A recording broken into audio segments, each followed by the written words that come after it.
Porque tudo que outrora foi escrito, para o nosso ensino foi escrito, a fim de que pela paciência e consolação das Escrituras tenhamos esperança. Romanos 15:4. Muito bem. Meus irmãos, a lição de hoje, a lição de número 11, preparando o sermão. Vocês têm em mãos, logicamente, esta lição. Mas a ideia minha é falar um pouco desta lição após a expressão dos irmãos. Por quê? Porque aí a gente já vai ter mais ou menos, vocês mesmos vão procurar entender naquilo que acertaram ou naquilo que possivelmente erraram, para que possam começar a averiguar, né, a perceber, enfim, a performance de cada um. Volto a dizer que a ideia nossa aqui não é de maneira alguma dizer que um é melhor que o outro. A ideia aqui, irmãos, é colocar, expor dentro desta homilética a prédica, a mensagem. Vocês não vão ter um tempo muito longo, vão ter de 5 a 10 minutos, porque não é uma mensagem de cunho, não é uma mensagem expositiva, né, de domingo à noite, não é uma mensagem de congresso, de simpósio, é apenas abordar um tema, abordar um assunto, abordar um texto, e os irmãos terão a sua liberdade para assim fazer. Marco, oi. A hora que você vai começar a abrir a boca, eu vou te dar 10 minutos. Se você passar de 10 minutos, você dá um tiro um ponto seu. Eu tenho 9 folhas. 9 folhas não vai dar. Eu já vou dizer para você. Só para fazer a letra que eu fiz. Não, 9 folhas não vai dar. Bom, o tema que eu escolhi para essa apresentação é uma palavra simples chamada id. Uma palavra de 3 sílabas, pequena, mas de grande importância, que se encontra aí na Bíblia toda, em diversas formas de se expressar. Desde que o Evangelho começou a ser anunciado, essa palavra transpõe o cristão como se tratar de uma ordem de Deus, e de entregar o Evangelho a toda a nação. E Marcos narra que Jesus apareceu aos apóstolos e disse: ide por todo o mundo, pregar o Evangelho a toda criatura. Marcos 16, 14 e 15. Note que ele disse todo mundo e toda criatura. Jesus estava enviando os seus discípulos a proclamar as boas novas. Isso não é somente para aquela época, e sim até o final dos tempos, como é confirmado em Mateus. Há um plano de Deus para ser cumprido. Por isso necessidade do índio. E esse evangelho do reino será pregado por todo mundo, em testemunho a todas as nações. Então virá o fim. É Mateus 24, 14. Note que Deus está sempre enviando seu povo, como também Deus fez com Abraão. Lá no Antigo Testamento, ora, o Senhor disse a Abraão: sai da tua terra, da tua parentela e da casa do teu pai, vai para a terra que eu te mostrarei. Embora as funções não fossem diferentes, não pregação, a palavra ir, vai, sai, Deus foi pronunciado por Deus. Ou também, como Elias também foi intimado ao ir, sair e levantar e trabalhar para Deus. Trazendo para esse contexto, para a nossa realidade de hoje, enfatizando que nos dias de hoje o Evangelho é muito conhecido, a necessidade tanto de propagar aos povos leigos, como também aos novos filhos, que um dia passaram pelas igrejas, conheceram a palavra, mas não se firmaram. E hoje procuram no ocultismo uma forma de aliviar os seus sofrimentos e temores. Então há necessidade de chegar nessas pessoas. De Gênesis e Apocalipse, a palavra de Deus é pregada, tanto nas sinagogas do Antigo Testamento, como também nos apóstolos e pelas igrejas nos dias de hoje, para que se cumpra a profecia. Conforme foi dito anteriormente, é um plano espiritual. E vi outro anjo voar pelo meio do céu e tinha o Evangelho eterno para proclamar aos que habitam sobre a terra e toda a nação, e a tribo, língua e povo, dizendo com grande voz: temei a Deus e dai-lhe glória, porque é vinda a hora do juízo. E adorai aquele que fez o céu, a terra e o mar e as fontes das águas. Em Apocalipse 6 e 7. A cantora Ludmila Feber, que eu gosto muito dela, ela tem uma música que ela fala muito bem do índio. Ela diz a música dela, um trecho, ela diz: existe um exército de soldados feridos que por algum motivo deixaram meu amor. Não importa a distância, vá buscá-los agora. São meus filhos e eu os amo de coração.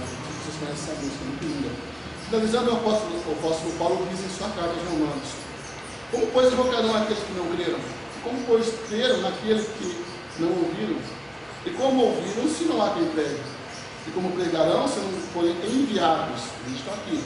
Pois está escrito: quão formosos os pés que anunciam o Evangelho da paz, os que trazem alegres novas e boas coisas. Está em Romanos 10, 14 e 15.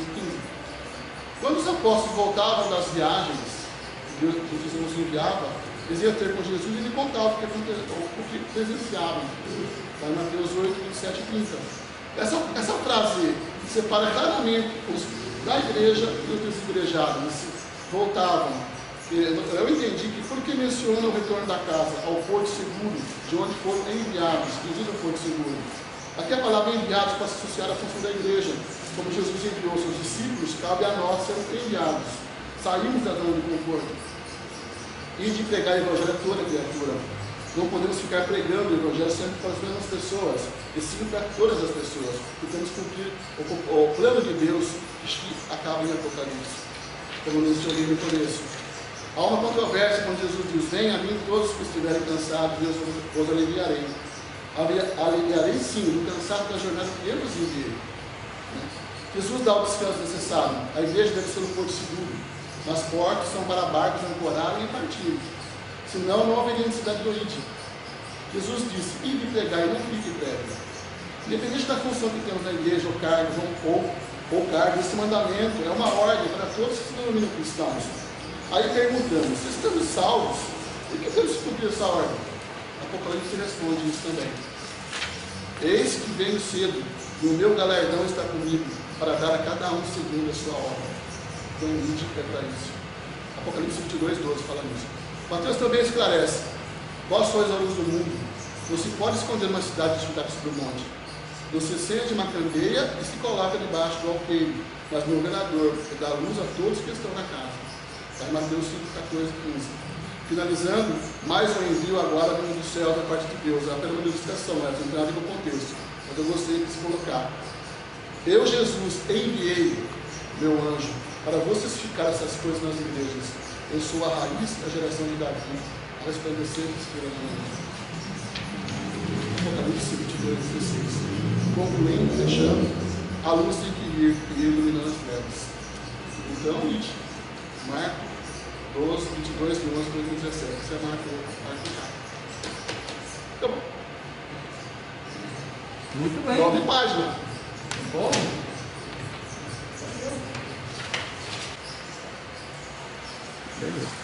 Graças e paz, irmãos. Amém. Amém. Meu tema é: ide e pregai o Evangelho. O Evangelho. Amém? Eu queria que os irmãos abrissem sua Bíblia na carta de Paulo a Timóteo, capítulo 4, versículo do 1 ao 5.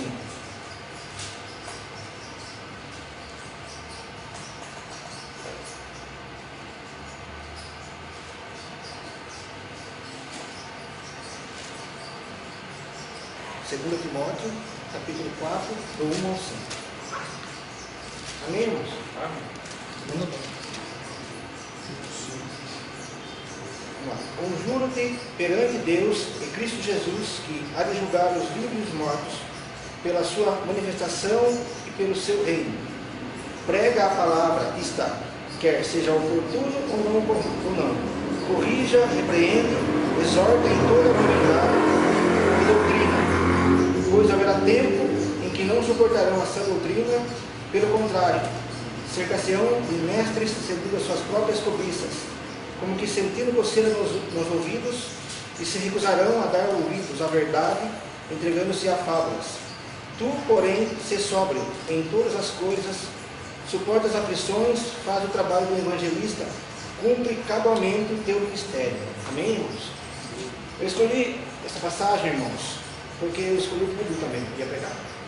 Então, eu sabia que tinha que pregar para ministros e futuros ministros do Evangelho. Amém, irmãos? Então, aqui, o apóstolo Paulo, ele manda uma carta ao Timóteo, né, encorajando o Timóteo, né, que ela fez um trabalho, para que tivesse firmeza e constância em amonestar os crentes, né, sobre vários assuntos da igreja, entendeu? Que pudesse acontecer com a igreja, como falsas doutrinas, né, falsos ensinamentos, valorizar as Santas Escrituras e o museu da pregação da palavra. Então, se a gente olhar para hoje, como as igrejas estão, vamos trazer para os nossos dias de hoje, como as igrejas estão hoje, muitas igrejas cheias, né, como a gente sempre fala aqui, né, com pessoas vazias, né? Então, qual é o motivo da igreja estar vazia? Será que verdade é que as pessoas não querem ouvir o Evangelho, a palavra de Deus? Ou estão vazias porque de fato não ouvem o Evangelho? Porque o Evangelho que nos conforta, que nos alimenta. Então, se ele nos alimenta, quando a gente ouve, a gente permanecer em Cristo. Então, o que está errado? Então, baseado nisso, minha preocupação com a igreja hoje, com o que tem ocorrido aqui na igreja, não só nessa, mas em várias igrejas, que é a infelicidade do pastor falou que eu vim aqui para contar a história, o pastor da minha mãe, o pregador da minha mãe. Então, o que fala? Paulo está exortando a Timóteo a cuidado no zelo da palavra de Deus. É isso que nós, como futuros, Deus sabe, ministro do Evangelho, temos que fazer. E pregar a palavra de Deus, somente a palavra de Deus. Entendeu? Expor a Bíblia. Expor a Bíblia. A pregação é falar da palavra de Deus, não é falar da nossa vida. Falar da nossa vida é um testemunho, é outra coisa. Ensinar não a nossa opinião, segundo a palavra de Deus, segundo o que Deus nos ensina. Entendeu? Porque a palavra que nos alimenta, a palavra que nos exorta, nos consola, nos liberta, nos alimenta. Todo cristão precisa da palavra. Nós vivemos. As pessoas vêm na igreja, irmãos, querendo ouvir algo da parte de Deus. Eles querem ser alimentados. As pessoas vêm aflitas, cansadas, desanimadas. Então a pessoa quer vir na igreja ouvir algo da parte de Deus. Não para chegar na igreja ouvir história. A pessoa quer a palavra de Deus. Por isso que eu não concordo com esse negócio da igreja vazia, porque a igreja, ela não gosta de ouvir a palavra. Eu não concordo com isso. É a minha opinião. E outro ponto, aqui Paulo também fala para Timóteo, prega a palavra, isto quer oportuno ou não, corrija. Para a gente corrigir, repreender. Corrigir, repreender significa censurar, proibir, exortar. Trazer para perto de Deus a palavra exortar. Não ficar vendo o seu irmão fazendo coisa errada e ser omisso a não falar nada. Porque às vezes nós erramos, irmãos. Às vezes fazemos um comentário sobre isso, sobre aquilo que está acontecendo na igreja, no irmão, ou fora da igreja. Fazemos parte do mesmo corpo. Deus não se agrada disso. Então nós fica omisso isso. E a gente acha que às vezes a pessoa não tem jeito, não muda. Deus não se agrada disso. E também Paulo também fala para Timóteo, para exortar com toda a longanimidade de doutrina, para ser longânimo, ser paciente, não esquecer que nós também levamos um tempo quando chegamos à igreja, um tempo para ser mudado, ou talvez nem mudamos ainda áreas da nossa vida. Tem áreas da nossa vida que não mudamos ainda, e às vezes não temos paciência, aqueles que chegam à igreja para ser mudados, entendeu? Não esquecer também como Deus é longano, foi e é longano com a gente. Isso não podemos esquecer disso. Então, nós podemos ficar aqui. Tem que falar, não importa. Se tiver para falar, tem que falar. Se tiver para fala. E para terminarmos, eu peço aos irmãos que estejam com coragem, firmeza, constância em pregar a palavra, em exortar. Porque é isso que Deus espera de nós. Em 2 Timóteo, no capítulo 1, no versículo 7, se os irmãos quiserem abrir. 1 Timóteo, capítulo 1, versículo 7, diz que: porém, que Deus não nos deu espírito de covardia, mas Deus de poder, de amor e de moderação. Amém, irmãos? Se vocês não receberam essa palavra, guarde no seu coração. Amém, irmãos? Amém. Deus te abençoe. Valeu. Amém. Amém? Amém. Boa noite. Boa noite, A Marcos. graça e a paz do Senhor Jesus. Amém. Damos graças a Deus por mais esse dia e por mais essa oportunidade. Nós possamos ter a certeza do nosso coração. Deus é que nos conduz. Nós não sabemos nada, não podemos nada. Nós, na verdade, temos um Deus constantemente ao nosso lado. Nós vamos ver isso em alguma passagem que eu li. E o tema que eu escolhi foi falar sobre fé e obediência. É o que praticamente em todo momento da nossa vida é o que nos rege, que nos comanda, que nos faz prosseguir. É o que Deus olha para nós e espera de nós. Fé e obediência, para que nós possamos ver milagres. Se nós não tivermos fé e obedecer, com certeza nós não vamos conseguir ver milagre. Assim como eu vou ler um verso aqui na palavra, em Êxodo 14, uma passagem muito conhecida, é uma história bastante longa, é uma história que todo mundo já conhece, decor, sobre a história do povo de Israel, a história de Moisés, um grande líder,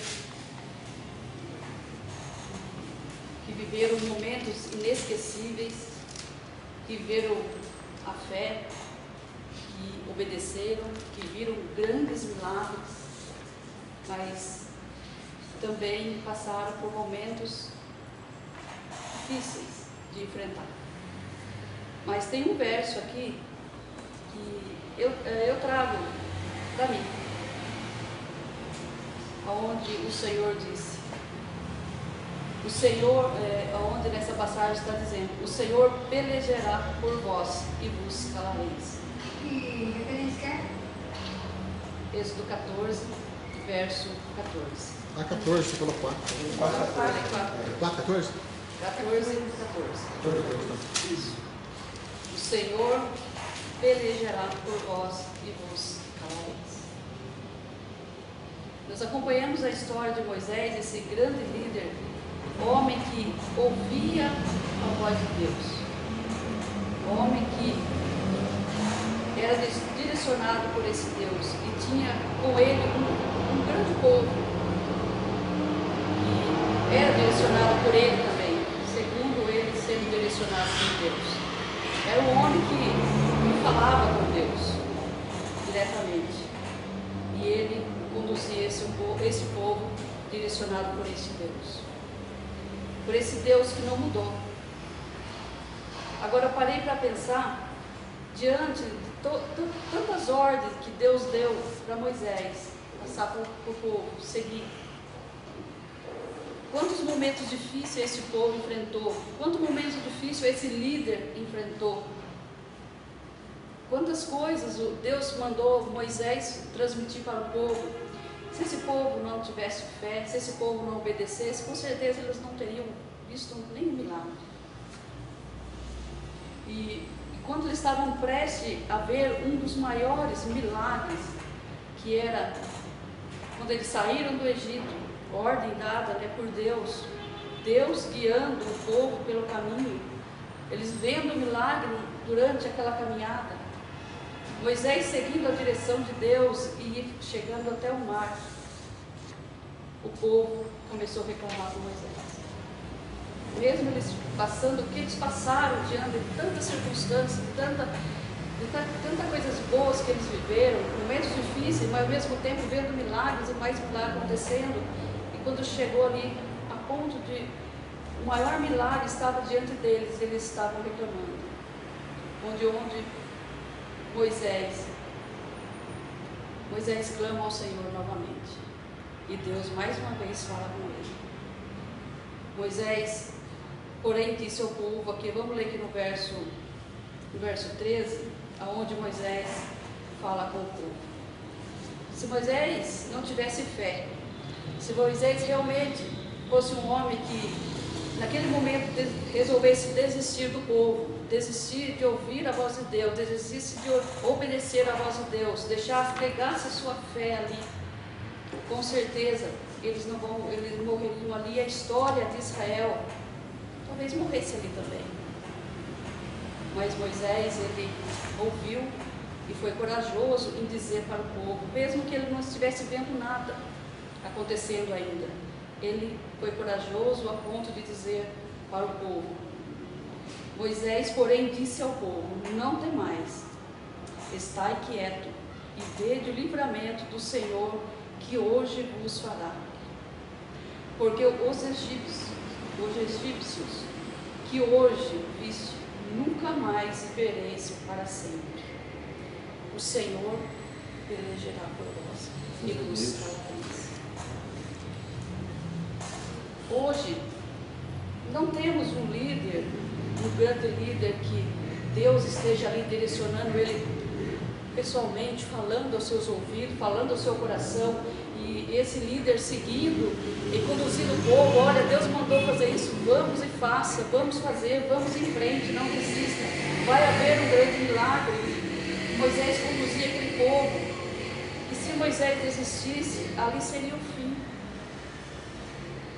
Mas nós vamos parar só até aqui no milagre, nesse grande milagre que foi onde Moisés, mais uma vez, ouve a voz de Deus,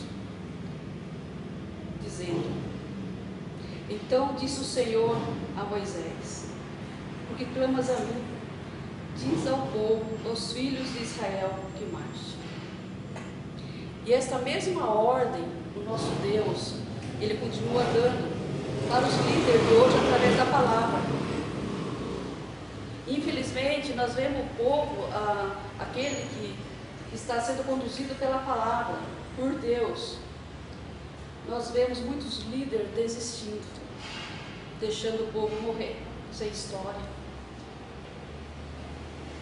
E quantos líderes também estão lutando com esta palavra viva de Deus, falando ao coração deles, sendo cada dia obediente à palavra de Deus, não desistindo do povo. O senhor já pensou, pastor Fernando, se o senhor desistisse de pregar a palavra, aquele povo que está junto com o Senhor? É verdade. Morreria. Acabava a história dele ali, porque ele também vai desistir. Afinal de contas, ele não tem um líder, ele tem um líder que desistiu.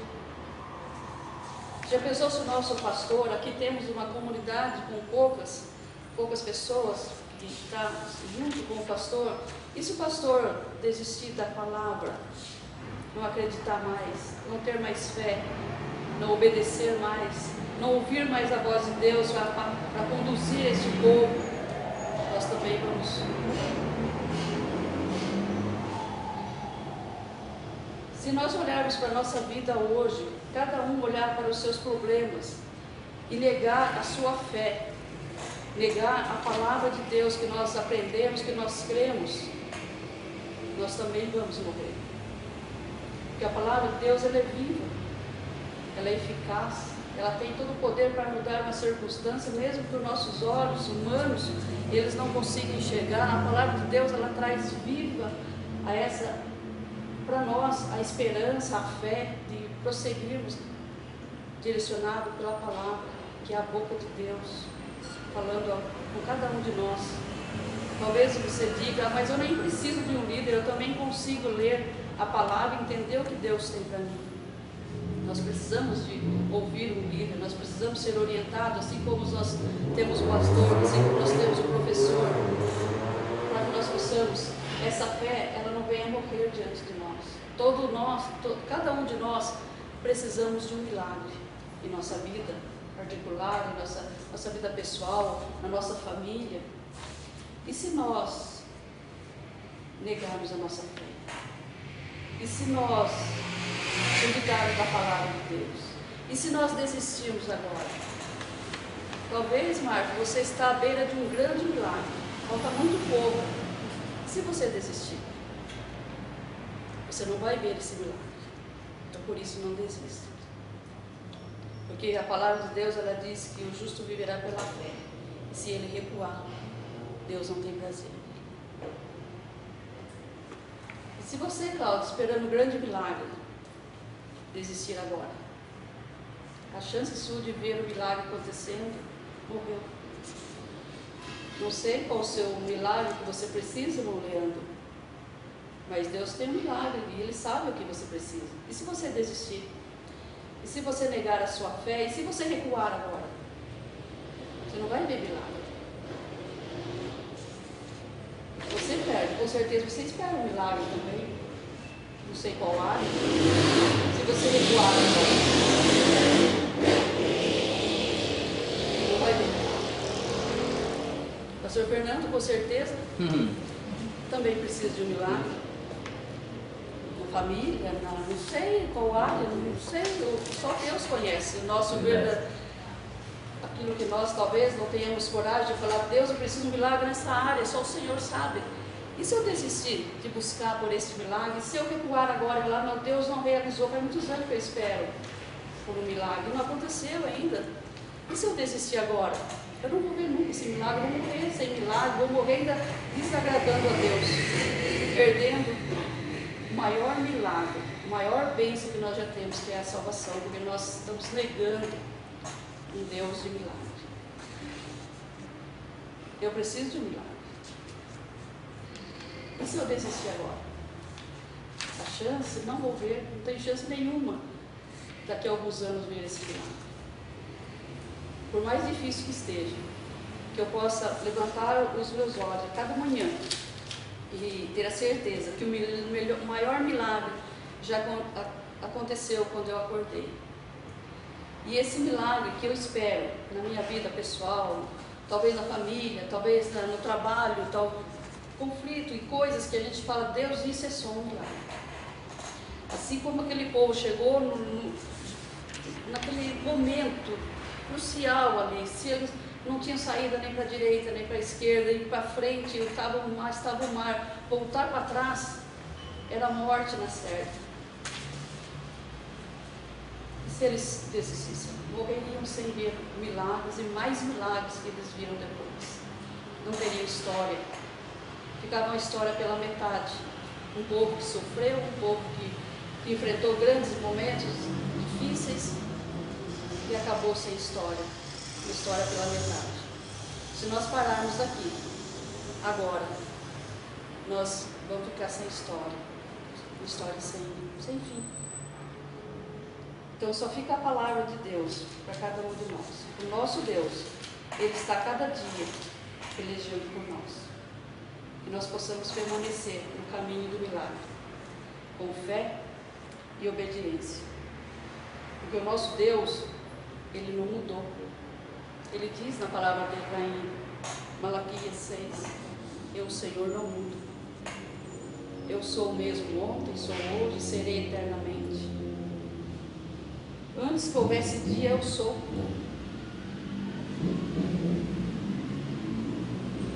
E ele diz lá em Hebreus 10:38, mas o justo viverá da fé. Se ele recuar, a minha alma não tem prazer nele. Se nós recuarmos agora, vamos desagradar a Deus. Vamos negar a nossa fé. Vamos deixar de ver o grande milagre que nós estamos esperando. Só fica a ordem de Deus para mim, para cada um de nós, marchar. Assim o mar já vai se abrir. E o nosso Deus é poderoso para fazer muito mais do que isso. Se esse mar não se abrir, Ele vai nos sustentar até o fim. E se Ele quiser, Ele faz cada um andar sobre as águas, porque Ele tem esse poder para isso. Então que nós possamos viver a cada dia o milagre do nosso dia. Hoje com certeza aconteceu um milagre. Mas o que talvez você esteja pensando, mas é que milagre? Aquele que os meus olhos precisam ver. Aquele milagre que eu preciso compartilhar com alguém. Como que fica? Você vai ver se você continuar, se você não recuar, se você prosseguir com fé e obedecendo a palavra. invisível, que tem poder para mudar qualquer circunstância, independente qual seja ela. O nosso Deus está acima das circunstâncias. O nosso Deus, ele enxerga além das circunstâncias. Amém? Amém. Que a palavra do Senhor ela sempre fique guardada no nosso coração, porque Ele é poderoso. O nosso Deus é poderoso para fazer infinitamente mais, além daquilo que você sonha, além daquilo que você pede, além daquilo que você busca. Porque tudo dele, todo o poder está nas mãos dele, todo o poder está com ele. O que nós precisamos é crer. Nós não precisamos ver nada. Nós só precisamos prosseguir marchando para o nosso alvo. O nosso alvo maior, além dos milagres que nós buscamos, que nós precisamos, é estar com Cristo. E que um dia nós possamos, assim como nós vimos Moisés, um homem que ficou na história dos heróis da fé e obediência também, nós possamos também ver a história de Paulo, um homem também de fé e obediência, que pôde, com certeza ele viu milagre, com certeza ele viveu milagre e foi obediente. E nós possamos falar como ele, no último momento da nossa vida: combati o bom combate, acabei a minha carreira e guardei a minha fé. Não vamos negar Deus por nada, porque o grande milagre está próximo. Nós só precisamos crer, nós não precisamos crer. Amém? Deus abençoe a todos. Amém. Deus abençoe. Cumprimento os irmãos com a paz do Senhor Jesus. Fala mal, fala. Amém. Eu quero compartilhar com os irmãos uma palavra no livro de Atos, capítulo 3, versículo 11. Já vou me adiantar para não perdermos tempo. Diz a palavra do Senhor, Atos 3, versículo 11. E apegando-se ele a Pedro e João, todo o povo correu atônito para junto deles no alpendre, chamado de Salomão. E quando Pedro viu isto, disse ao povo: varões israelitas, por que vos maravilhais disto? Ou por que olhais tanto para nós, como se por nossa própria virtude ou santidade fizéssemos andar este homem? O Deus de Abraão e de Isaque e de Jacó, o Deus de nossos pais, glorificou a seu filho Jesus, a quem vós entregastes e perante a face de Pilatos negastes, tendo ele determinado que fosse solto. Mas vós negaste o santo e o justo, e pedistes que vos desse um homem homicida. Versículo 15 também. E mataste o príncipe da vida, ao qual Deus ressuscitou dos mortos, dos quais nós somos testemunhas. Amém. Nesse dia aqui, o que havia acontecido antes, pouco antes disso aqui? Havia um coxo que ele pedia esmolas à frente da porta chamada Formosa, e ele era um homem ali conhecido de todos já. Foi lá, foi pedir esmolas para os discípulos deram a ele algo muito mais poderoso, que foi o levanta e anda. E aquele homem de repente começou a se levantar, se colocar sobre os seus pés, sendo então reconhecido por todas as pessoas ao entrar curado no templo. Mas o que eu quero tratar hoje é acerca do que aconteceu depois. Vendo Pedro e João o espanto com que todos olhavam para eles e esperavam um homem curado, viram um homem curado, os discípulos começam a trazer ao povo a memória do Senhor Jesus Cristo, declarando com todas as letras de fé que aquele milagre não havia acontecido pelas mãos deles. Em Atos 3,13, eles falaram ainda: o Deus de Abraão, Isaque e Jacó, o Deus de nossos pais, glorificou ao seu filho Jesus, que foi o autor do milagre. E não só isso, mas aproveitaram a ocasião para fazer o povo se lembrar que 3 atitudes tomadas por eles, pelo próprio povo, que embora já haviam sido profetizadas em outras palavras antepassadas, não houve como voltar atrás. Olhando no versículo 14 de Atos 3, versículo 14: vocês negaram o santo e o justo, pediram que se lhe dessem um homicida e mataram o príncipe da vida. Essas foram as qualidades que eles apontaram para que o povo observasse o que eles haviam feito um pouco antes. Embora eu tenha falado que já foi profetizado em Isaías capítulo 52, do 13 ao 15, já foi profetizado: eis que o meu servo operará com prudência, será engrandecido e elevado e muito sublime. No versículo 14: como pasmaram muitos à vista dele, pois a sua aparência estava tão desfigurada mais do que outros qualquer, e a sua figura mais do que a outros filhos dos homens. Foi assim que acabou o Senhor Jesus na cruz. Então, quando eles viram, o homem não tinha qualquer aparência, como já havia sido profetizado, e retornando para a palavra, estavam fazendo com que o povo se lembrasse do que havia acontecido. Quando eles falaram que vocês mataram o príncipe da vida, em grego a palavra príncipe, o primeiro, vem do grego arquegos, que quer dizer o quê? Aquele que tem a primazia, o primeiro. Que Jesus Cristo, nós já aprendemos que Ele, desde a criação, o nosso Senhor já existia. Diferente de que muitos irmãos nossos de outras denominações não acreditam no Senhor Jesus como Senhor e Salvador. Isso aqui já é uma referência de que podemos crer que Jesus Cristo sempre foi o Senhor que Ele é. Continuando na palavra, qual foi o intuito dos discípulos nessa palavra? É fazer com que o povo se lembrasse de Jesus, se voltassem para Ele, se arrependessem dos seus maus caminhos e pecados e aguardassem a sua volta. No versículo 19 eles dizem: arrependei-vos, pois, e convertei-vos, para que sejam apagados os vossos pecados e venham assim os tempos do refrigério pela presença do Senhor. Não há refrigério, não há calma, não há paz sem o Senhor Jesus, sem a presença do Senhor Jesus Cristo. Vemos que tudo está desmoronando. Como que nós conseguimos ficar em paz? Porque os tempos do refrigério não é o tempo futuro, que é quando o Senhor revelará tudo, que acontecerá o arrebatamento, e acontecerá todo o fim do mundo, e acontecerá o apocalipse. Não, ele fala de um refrigério atual, que é simplesmente a presença do Senhor. Só tem refrigério na alma, no corpo, na vida, na mente, aquele que tem o Senhor Jesus Cristo como Senhor de sua vida. E é evidente então dessa palavra, irmãos, que o povo, embora acompanhasse os discípulos, seguissem eles não eram verdadeiramente convertidos ao Senhor ainda. O Senhor tinha vindo, tinha ressuscitado, passado 40 dias com os seus discípulos, 40 dias com o povo, comeu com eles, passeou com eles. O povo viu o Senhor Jesus retornar para o céu, de onde Ele veio, mas mesmo assim eles ainda não eram convertidos ao Senhor. E Deus preparou esta oportunidade neste dia para que o milagre acontecesse. Podemos imaginar o templo, uma pessoa que há poucos minutos ali, eu sempre vi ele naquele lugar, coxo, paralítico, pedindo esmola, e no outro minuto eu vejo ele entrando no salão, pulando, salteando, glorificando a Deus. Seria, e foi, acredito, que é algo realmente espantoso. Como que pode ter acontecido isso? E eles entraram junto com Pedro e João, e eles falaram assim: foi esse, vocês curaram ele. Eles falaram: não, nós não curamos ninguém. Quem curou foi o Senhor Jesus Cristo.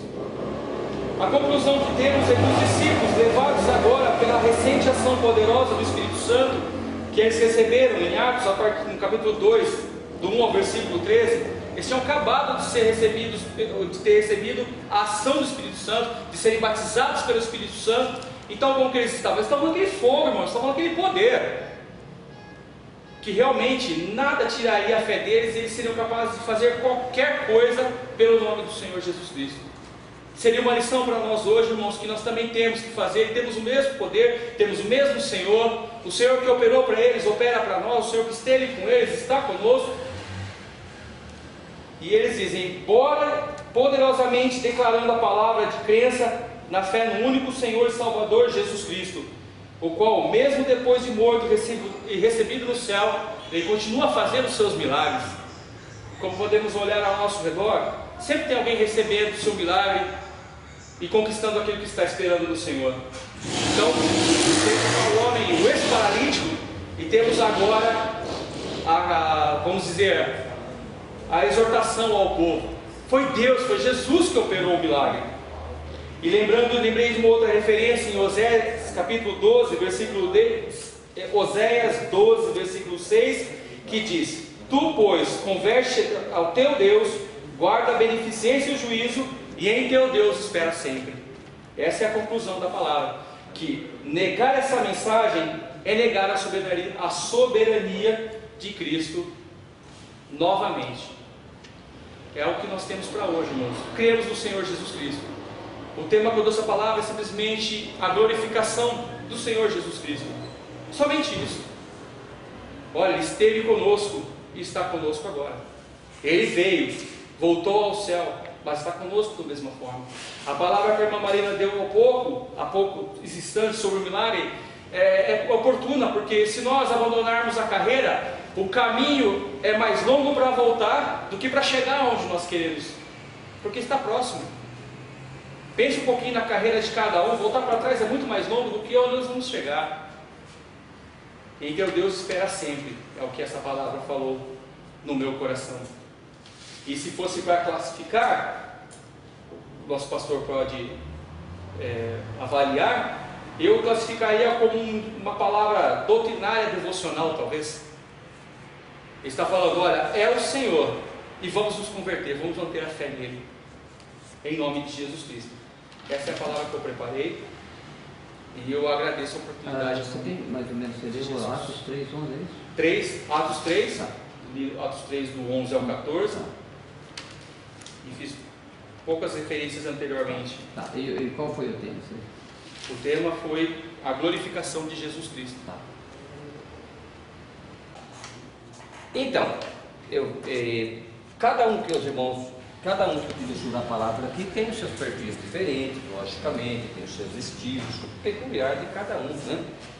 Quero deixar bem claro para os irmãos que existem pregadores que têm o dom para exercerem a pregação, tem aquelas pessoas que têm algumas dificuldades maiores para falar ao público, tem outros que têm uma facilidade maior para pregar o evangelho, no caso a evangelização pessoal, mas todos pregam. Todos pregam. O ID de Jesus é um imperativo. Todos precisam anunciar. O que nós fizemos aqui foi tentar pelo menos ver a performance de cada um quando confrontados com esta responsabilidade, seja pregar aqui na igreja, num determinado trabalho, seja evangelizar lá fora, mas podemos ver que cada um dos irmãos fizeram o seu papel. Lógico que eu avaliei aqui, pelo menos um pouco que a gente pôde ouvir dos irmãos, a gente tem mais ou menos uma ideia, mas eu posso dizer para os irmãos que os irmãos estão de parabéns, né? Porque encararam a responsabilidade, cada um no seu perfil, cada um com a sua particularidade, né? Porque cada um de nós temos a nossa, e por isso que a Bíblia fala que Deus trabalha na sua multiforme graça, né? E essas multifacetas de manifestações contribuem em prol da obra de Deus. Quero dizer que todos os irmãos foram, na minha opinião, bons, foram realmente irmãos que se dedicaram, que se empenharam, e os irmãos estão de parabéns.